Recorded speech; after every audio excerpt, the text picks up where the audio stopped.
I've grown up in this franchise. I've grown up in this saga.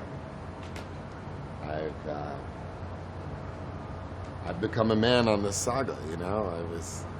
I was young and when I started it, and now I'm a family man, and now I've got, when I first came on, I was just had to deal with the responsibility of portraying the character, and now I have greater responsibilities in protecting a mythology for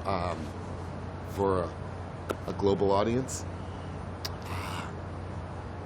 Yeah, I hope, I've become more precious about things, more precious about my relationships with people, more protective of them. And I want to do significant work. I don't need to just work. So if I'm going to do it, as you know firsthand, I go 110,000% in, and I do it with my heart, and I do it with my soul.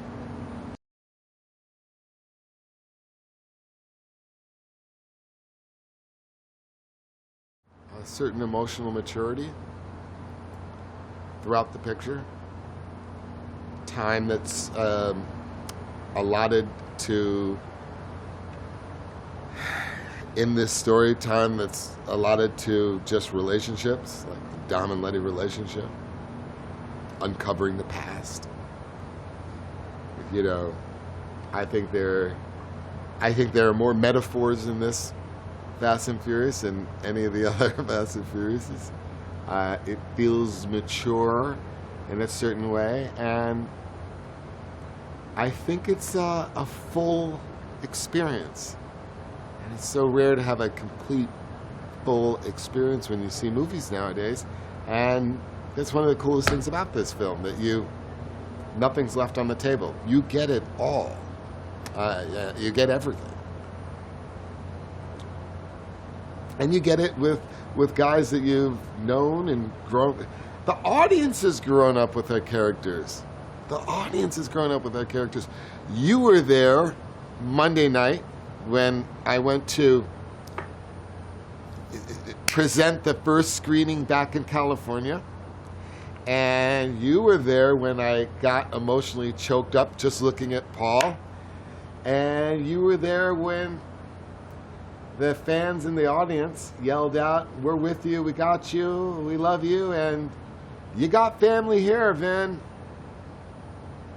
What's better than that? You can get all the accolades in the world, but what's better than having your audience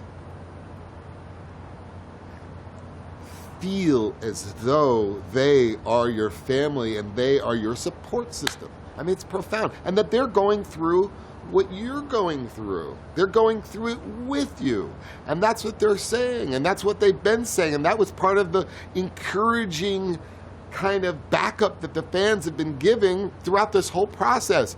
When we were coming, when we were lost, when we were dumbfounded, when we were shocked by the tragedy, it was the audience saying, "We'll ride with you, guys.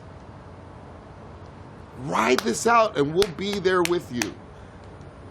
And that touches me, and that made us all go into it with that much more conviction. It's incredibly unique. It's incredibly unique. It's not, as people say, it's not a movie. It's hard to say it's a movie. It's hard, you can't just say, it's so funny when people try to describe how they feel about the movie. They don't go, they feel weird saying it's a good movie or it's a great movie, because even that feels like it's selling it short. And they feel like, no, I don't want to just say I don't want to critique it like I normally critique movies. I want to put this in a different category. I want to say that this is our life.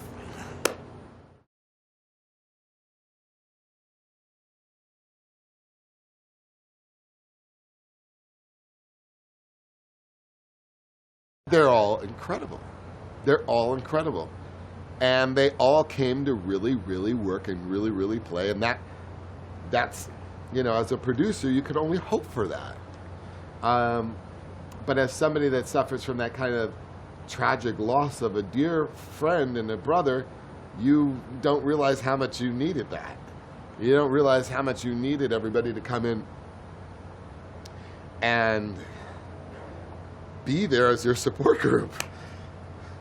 You know, I've never needed a support group in my life. I never even thought that, you know, I've always been this giant. I've always been the Iron Giant. I mean, I don't know how else to put it. And after this thing happened, you quickly realize you need your support team like anybody else, and you're human.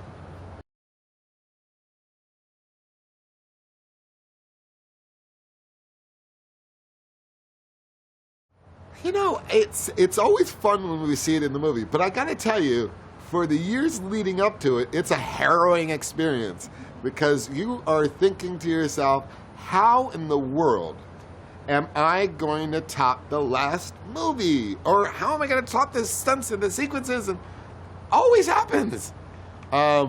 Luckily, we had a team that was so well oiled that we were able to reach for something pretty crazy. There was a theme we were playing with, the idea of flying cars. There was actually a scene that never got shot where Jack is throwing his cars at the wall, and Brian says, "Hey man, cars don't fly," which was going to dovetail and set up all of the flying cars in this movie. So it's a testament to a great team. It's a testament to a great studio, a studio that's been so supportive and willing to back up these insane ideas.